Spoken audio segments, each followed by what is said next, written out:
Lateral movement. I like the idea of somebody faced with a dire situation. I guess that's pretty obvious because I base my crime fiction series on a guy who receives a terminal diagnosis. And so in this story, Lateral Movement, I give another guy a terminal diagnosis, an older guy. My character's in the novel series is only about 40, and he's in good health, and it's a shock because he'll run 5-6 miles a day. Everything's fine. He gets this diagnosis that turns his world upside down, and then he makes a list, and he's probably a little bit psychopathic, whatever, but it doesn't matter. He thinks he's correct in making a list of people that maybe shouldn't be walking around anymore. He's going to take, if he's going down the tubes, he's going to take a few people with him that deserve it. That's sort of the crux of the series. But about halfway through that first book of the series, he's not getting worse. And a couple months have gone by in real time in the story, and he should be getting a little bit worse by now. And the doctor keeps asking him questions, but he's not receiving any treatment. He just figures, I'm going to just live it out. And but he's not getting worse. And finally, his bartender makes a comment. Geez, you think they could have made a mistake on you because you look awful healthy? And the guy admits, that has crossed his mind recently as well. And of course, it's an unlikely thing, but I think it works in the story because, in fact, I did speak to a physician friend of mine about that. He says, yeah, it can, it happens actually a lot more than people think. In today's world, people distracted, there's pressure, there's a million insurance forms, people, doctors and staffers always have to enter into the computer, and it could be as simple as they mix up a sample in a lab, but it could be very simple. They just enter the wrong patient's name in the computer. They attach the wrong result to the wrong patient.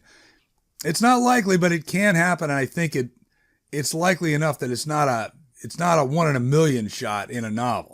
I think it works. So anyway, at this point, it's crossed his mind, but he does not want to get retested because he's in too deep now in his commitment to this vigilante justice. He doesn't really want to find out now anymore. But as the series goes on, a year passes in another book or two. He gets to the year mark and he's still okay. So he starts to assume he's going to be all right, and the reader can kind of assume that, and he sort of proceeds accordingly. So that's a little different spin. I've got an older guy now in this story, Lateral Movement, Bobby, and he gets something which is probably really going to hold as an older gentleman with grown kids and maybe grandkids and all that stuff. And his grown kids are trying to get him to do all this stuff. They don't want to dwell on it and draw too much attention to it, but they're kind of through the back door saying, Dad, don't you think maybe, let's go, we'll send you to New Zealand, or you can go snorkeling in Hawaii, or, take a trip that visits 12 major league ballparks. I mean, even if you want to skydive, whatever you want to do, why don't you do this stuff? And the dad knows what they're getting at, that they feel an urgency to get him to do things, have some adventures while he's still strong and healthy. He doesn't really want to do any of that. All he wants to do is he wants to go down to Area 51 as close as he can get in the Nevada desert and at night and somehow see a UFO. He believes these UFOs might exist, either they're our technology or they're alien technology, and that's what he wants to do. And then after he does that, stop off in LA and kill a guy who deserves it. So he has a little bit of that same thing in him that Chris has in the novel series, but he's got this one guy, a very bad person that wronged either him or a family member, or somebody that shouldn't be, in his opinion, shouldn't just be, walking around as though nothing ever happened. So those are his two things, but he needs somebody to accompany him. So he's got a few ex-wives, and he tries to find one that is sympathetic, and that it goes from there. They end up driving into the Nevada desert, and it's a pretty simple story, but that's basically it. Lateral movement. Lateral movement. Bobby said, if I spot a UFO, I'll be good. Dad, let's get real here, Karen said. There are so many exciting options. I'm assuming you've been reading my emails, websites and dates, recommendations. They're all there. Bobby had her on speakerphone. He was half paying attention and half watching the TV show with the two doofuses who drive around the country and pick through people's barns and basements. I have indeed, he lied, but nothing's jumped out particularly. You know something? You're ticking everyone off again. Think it through. The fat guy was holding firm, trying to save $20 on some old machine part. Bobby said, I appreciate what you're doing, honey. My thing, though, is, what for? Why scramble? No one's saying that at all, Karen said. We just think at this point you should be having some great experiences before I deteriorate. Okay, fine. Bobby said, it not being an emergency exactly, but kind of like, let's get a move on. Jesus, here we go, Karen said. I'm going to have Leon call you later. She hung up. Bobby'd received his diagnosis 18 days ago. Now his kids were imploring him to do stuff, to have some adventures while he was still intact. Visit New Zealand. Go on a tour that took you to 6 major league ballparks. Snorkel in Kauai. Live it up in Manhattan for a couple weeks. Even skydive if he wanted. What he'd done, once his news had sort of sunk in, he talked it over with a bartender he liked at a Mexican restaurant on Petaluma Boulevard. I have a friend of mine, Bobby said. Once at a little get-together, he told me that if he had a terminal disease, he'd kill his neighbor. The guy'd been doing things to irritate him for 10 years. Small shit, but it built up. Rodrigo, the bartender, nodded and said, You meaning you have a list? A what? Bobby said. Oh, a list. No, but I can see how you could. Rodrigo didn't say anything. He started drying some beer mugs. Bobby said, There'd be 5 or 6 names on mine, I guess. 2 for sure, though. Yes, Rodrigo said, you know some people, you want to hurt them? Not so much want to, Bobby said, but maybe I should. It wasn't the shortest way to go to Vegas, but he drove to Reno first and checked in at John Esquaga's Nugget. $39 a night midweek, how could you beat it? Fancy room in one of the high towers, a wide-angle view of the snow caps to the west, and the ranch land to the north stretching into Lassen County. Bobby always had a good feeling about this place. When he was young and hauling hay in an old 51 F6, he and Teresa would come up to the same Nugget. But in those days, the accommodations were across the street in these little roomettes. He was trying to figure out where they once were out the window, but wasn't sure. There was a movie complex down there now and some fast food joints. He remembered freezing cold nights when they ducked from the room into the casino, and there was a simple 24-hour coffee shop that had the best chili rellenos and pecan pie he'd ever tasted. Teresa died in 95. He'd screwed that up, was on his 3rd wife by then, June. He missed Teresa. Wife number 2, Ellen, was the mother of his kids. She was sympathetic to his current situation, but that was the extent of it. No, let me know if you need anything, or anything like that. Not much warmth there. There may have been at one time. June reacted differently, was genuinely upset, wanted to come down from Portland and help him. The problem was he really never cared for June. She talked all the time and it was so goddamn frivolous, and she had let herself get heavy. Still, it would be nice to have some company right now. He went downstairs and had dinner in the oyster bar. They'd moved it from its original location at the edge of the blackjack pit, but it was the same place and still good. Afterwards, he'd wandered into the lounge for a nightcap, a folk rock band on stage with a female lead singer who wasn't bad, and he called June.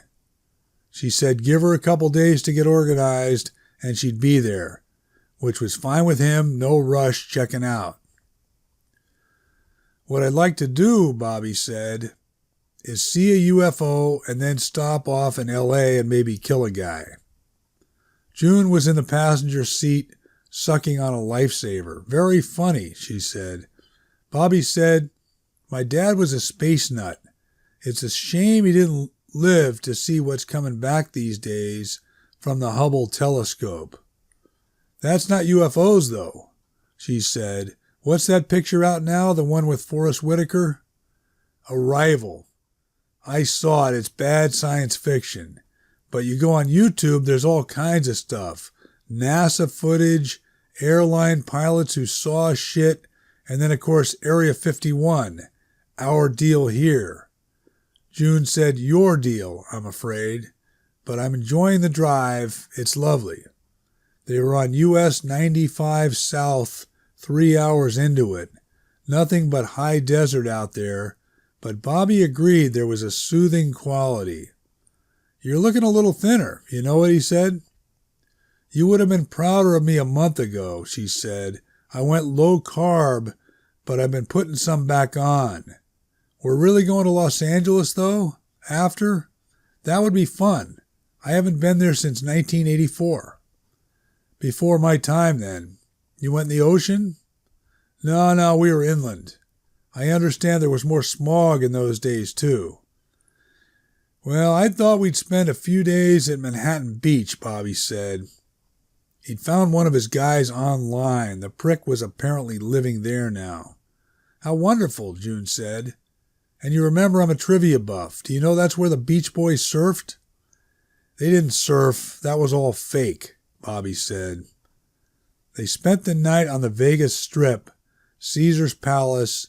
Bobby always curious about the place. It was classy but a little corporate feeling compared to the Nugget, and the rooms didn't have windows, at least not theirs. In the middle of the night, June got out of her bed and into his. Okay, now that's very premature, wouldn't you say? Bobby said. Not to me, she said. I mean, I'm going to be around for a while. I told you they gave me 18 months on the outside, but a year at the minimum. Give or take, she said. What, we got a comedian here now? He said. I'm not holding you because I feel sorry for you, she said. You're not? No. Oh. There'd been a physics guy named Bob Lazar who claimed he studied a not-from-this-world craft inside Area 51, and Bobby believed him. This was back in the 80s. What screwed Lazar in the end was he brought his friends out from Vegas on a couple nights to watch test flights people weren't supposed to know about. The question was, test flights of what? Bobby figured whatever they were, it was all good. You took I-15 for 25 miles and then 93 north for 90 until you came to a fork in the road, State Highway 375. It was mid-afternoon. They call this the Tikaboo Valley, Bobby said. You see anything at all yet? I can't really look because I don't want to hit a cow. June said, nope, nothing in the sky, and I'm not seeing any cattle either, quite frankly.